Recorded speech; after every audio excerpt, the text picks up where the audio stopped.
మాలల హక్కులను కూటమి ప్రభుత్వం హరిస్తుందని మాల మహానాడు నాయకులు ఆగ్రహం వ్యక్తం చేశారు.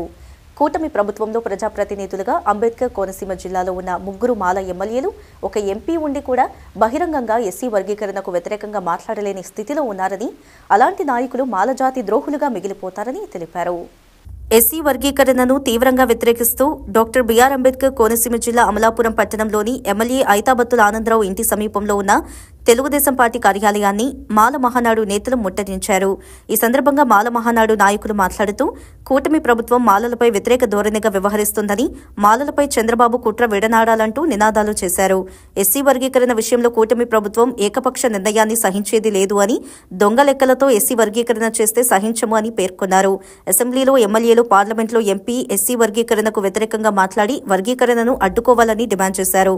ముందుగా అమలాపురం రూరల్ మండలం ఈదరపల్లిలోని అంబేద్కర్ కమ్యూనిటీ హాల్లో మాల మహానాడు నేతలు ఎస్సీ వర్గీకరణపై సమావేశం నిర్వహించి కూటమి ప్రభుత్వ వైఖరిని తీవ్రంగా ఖండించారు.